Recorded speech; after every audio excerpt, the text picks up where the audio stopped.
Сәлем, Тағдырлар арнасының тыңдармандары. Менің каналыма қош келдіңіздер.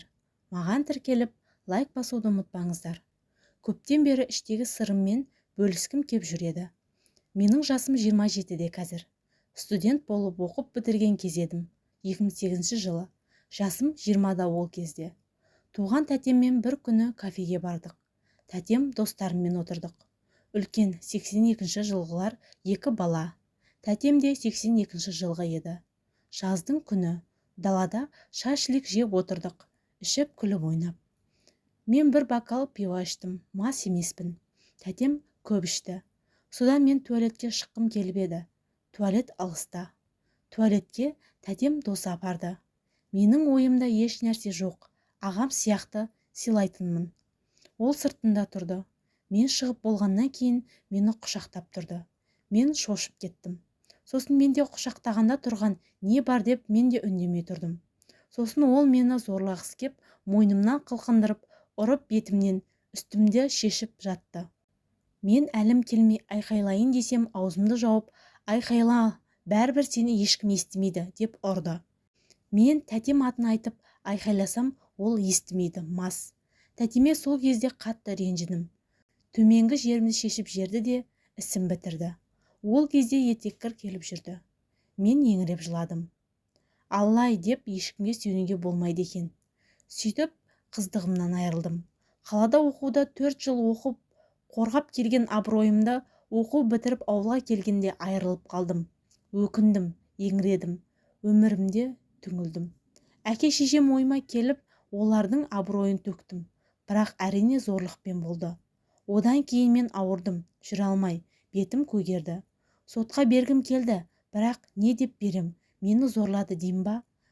Ол мен үшін ұят, ар намысымды ойладым. Ел жұртқа өсек болмайын деп. Тем более менің әкемді көпшілігі таниды.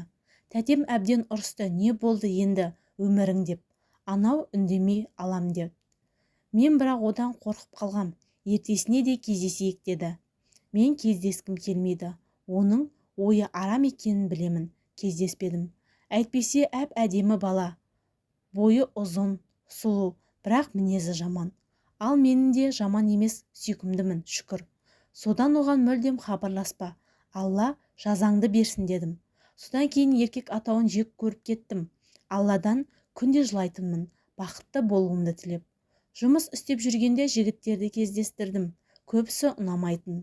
Содан қазіргі күйеуіммен агент арқылы таныстым. Ол кезде агент атауы хит еді. 2012 жылы еді. Ол дружба жіберді, таныстық. Күліп ойнап сөйлесіп жүрдік. Прикол ретінде сөйлесіп жүргенбіз, жаным күнім деп.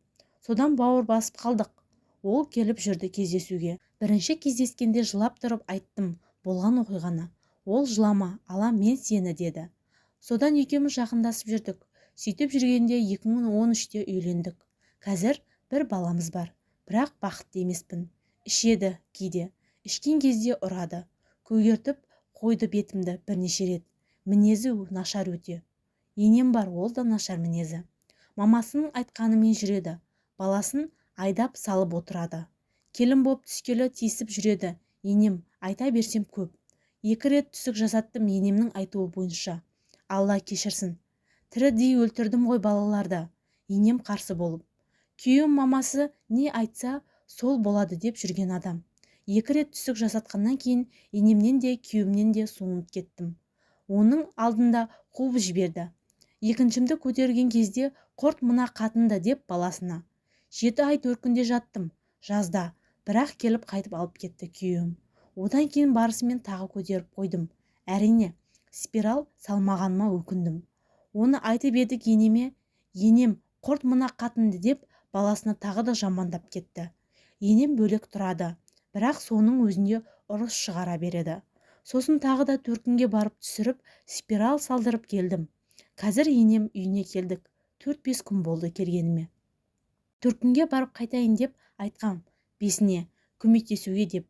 Қонақ келеді деп. Бармайсың, баратын болсаң бір жола кет деп жатыр. Сен маған керегің 5 дейін дейді. Тек балаға бола дейді енем. Аузына келгенін айтып, көргенсіз оңбаған деп айқайлайды.